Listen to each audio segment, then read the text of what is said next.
प्रेरणादायक और मनोरंजक कहानियों के लिए चैनल को लाइक और सब्सक्राइब करें। एक जंगल के पास छोटे से गांव में एक औरत अपने 3 बेटों के साथ रहती थी। बच्चों के पिता नहीं थे, इसलिए माँ बच्चों की देखभाल करने के लिए बहुत परिश्रम करती थी। एक बार वह बहुत बीमार पड़ गई। बिस्तर पर लेटे लेटे धीमे से बोली, मैं मीठी मीठी नाशपातियाँ खाना चाहती हूँ। अगर मुझे यह मिल जाती तो मैं बहुत जल्दी ठीक हो जाती। माँ की बात सुनकर सबसे बड़ा बेटा साबू बोला, माँ मैं कल ही पहाड़ों पर चढ़कर आपके लिए बढ़िया नाशपाती लाऊंगा। दूसरे दिन साबू एक थैला लेकर नाशपातियाँ लेने निकल पड़ा। काफ़ी दूर चलते चलते उसे सड़क के किनारे चट्टान के ऊपर एक सफ़ेद बालों वाली बुढ़िया बैठी मिली। साबू, साबू, तुम कहाँ जा रहे हो? उसने मुस्कुराकर प्यार से पूछा। माँ के लिए नाशपातियाँ लेने जा रहा हूँ, साबू ने बिना रुके जवाब दिया। बुढ़िया बोली, अगर ऐसा है तो मेरी बात ध्यान से सुनो। आगे तुम्हें 3 रास्ते मिलेंगे। इन पर तुम्हें एक एक बांस के पेड़ खड़े दिखाई देंगे। वह सब पेड़ हवा में जिस ओर झुकेंगे तुम वही पगडंडी पकड़ लेना और किसी पगडंडी से मत जाना, नहीं तो तुम बहुत बड़े खतरे में पड़ जाओगे।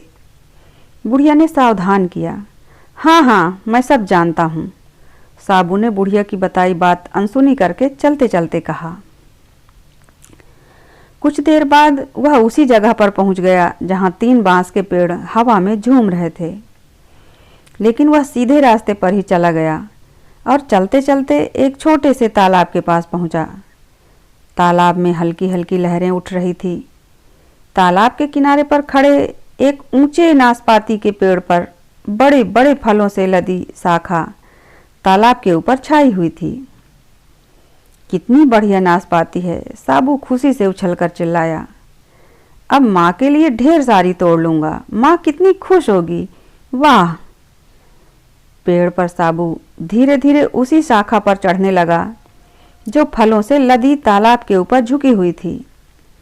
साबू ने फलों को तोड़ने के लिए जैसे ही अपना हाथ बढ़ाया, उसकी परछाई नीचे तालाब की लहरों पर पड़ी। साबू की परछाई देखकर तालाब का भूत नागराज जाग गया। वह छलांग मारकर ऊपर आया और एक ही बार में साबू को निगल गया। साबू के घर में उसकी चिंतित माँ, दोनों छोटे भाई हर दिन उसके लौटने की राह देख रहे थे।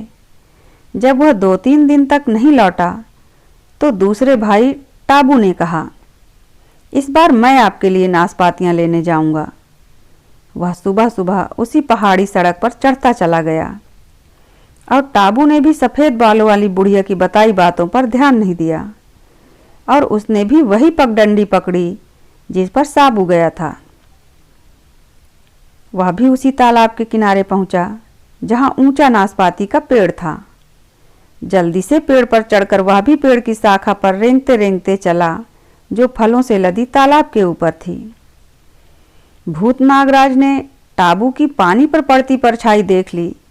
वह तुरंत तेजी से ऊपर आया और उसे लपेटकर एक ही सांस में गप से निगल गया। इधर घर में चिंतित माँ व सबसे छोटा भाई छोटू हर दिन बड़े भाइयों के लौटने की राह देखते थे। जब 4-5 दिन बीत गए तब छोटू बोला, माँ इस बार मैं आपके लिए नाशपातियाँ लेने जाऊंगा और दोनों बड़े भाइयों को भी खोज कर ले आऊँगा। माँ ने कहा, तुम भी वापस ना आए तो मैं अकेली घबरा कर ही मर जाऊंगी। मैं हाथ जोड़ती हूँ, तुम कहीं मत जाओ। मुझे नाशपाती बिल्कुल नहीं चाहिए, बस तुम मेरे पास रहो। यह कहकर वह बिलक बिलक कर रोने लगी। छोटू बोला, मैं आपके लिए बहुत सारी मीठी मीठी नाशपातियाँ और अपने भाइयों को भी लेकर आऊँगा। दूसरे दिन सुबह वह ऊपर पहाड़ के रास्ते पर चला गया। वह घने जंगल के पास उसी जगह पहुंचा जहां सफ़ेद बालों वाली बुढ़िया चट्टान पर बैठी थी। लड़के को देखकर बुढ़िया ने पुकारा, छोटू, छोटू, तुम तो अभी बहुत छोटे हो। इतने सुनसान पहाड़ पर तुम अकेले कैसे चढ़ पाओगे? क्या तुम भी माँ के लिए नाशपातियाँ लेने जा रहे हो? चिंतित बुढ़िया ने पूछा। हाँ दादी, मेरे दोनों भाई अभी तक वापस नहीं आए, उनको भी ढूंढना है। बुढ़िया अपना सिर हिलाते हुए बोली। उन्होंने मेरी बातें बिल्कुल नहीं सुनी। सुनो। बुढ़िया ने छोटू को सही पगडंडी लेने की बात समझाई। फिर उसने एक छोटी सी तेज तलवार दी और कहा, जब तुम खतरे में पड़ो तब इसको काम में लेना। दादी जी, आपको बहुत बहुत धन्यवाद, छोटू बोला और बुढ़िया के सामने झुककर उसे धन्यवाद दिया। तलवार लटकाकर निडर छोटू चलता गया। वह उसी जगह पहुंचा जहां बांस के पेड़ अलग अलग पगडंडी पर झूम रहे थे। छोटू बड़बड़ाया, यहाँ बहुत सोच समझकर चलना होगा। उसने ध्यान से देखा कि बांस किधर झुक रहे हैं। उसने बुद्धि से काम लिया, जैसे कि बुढ़िया ने कहा था। छोटू बेधड़क चलता गया। आगे उसे एक जलधारा मिली। एक बहुत सुंदर लाल कटोरा पहाड़ी जलधारा में बहता चला आ रहा था। छोटू उस निर्मल जलधारा के ठंडे ठंडे पानी में घुसा और कटोरे को उठाकर अपनी झोली में डाल लिया।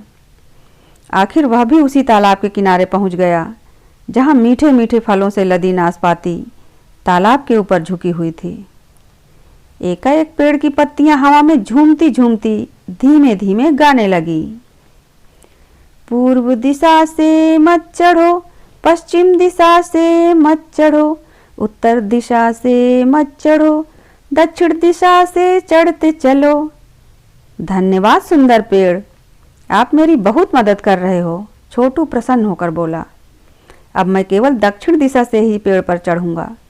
छोटू सावधानी से पेड़ पर चढ़ा। ढेर सारी मीठी मीठी नाशपातियां तोड़कर झोली भर ली।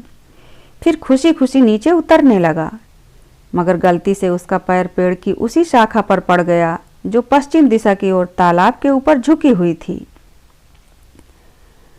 छोटू की परछाई पानी में देखकर तालाब का भूत नागराज उसे भी निगलने के लिए तालाब से ऊंचा उछला, लेकिन साहसी छोटू ने बुढ़िया से मिली जादुई तलवार तुरंत खींचकर पूरी ताकत से नागराज पर वार किया।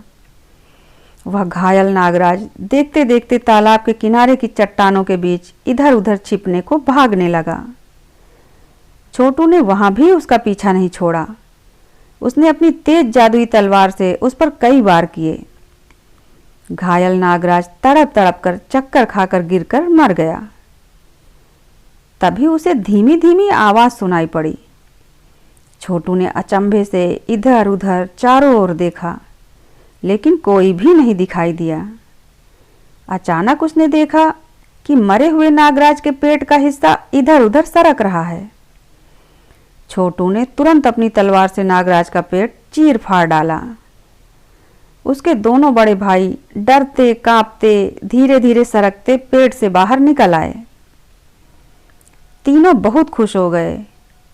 छोटू ने कहा, अब बिल्कुल मत डरो, नागराज मर चुका है।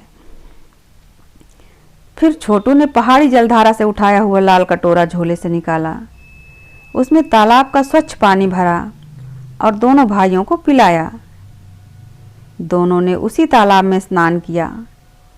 जब बड़े भाइयों ने सुना कि छोटे भाई ने उसकी कैसे जान बचाई, तो वह खिलखिलाकर खूब हंसे और छोटू को बहुत प्यार किया। तुम हम में से सबसे बुद्धिमान और साहसी निकले। वाह, भाई हो तो ऐसा हो। फिर तीनों भाइयों ने अपने अपने झोलों में बहुत सारी बढ़िया मीठी मीठी नाशपातियां इकट्ठा की और घर का रास्ता पकड़ा। घर वापस आकर तीनों माँ से बोले, जरा देखो तो माँ, हम आपके लिए कितनी स्वादिष्ट रसीली नाशपातियां लाए हैं। माँ के सामने जाकर तीनों लड़के हंसते हंसते बोले। माँ अपने बच्चों से मिलकर बहुत प्रसन्न हुई। फिर सबने जी भरकर मीठी नाशपातियां खाई और माँ बिल्कुल स्वस्थ हो गई। धन्यवाद।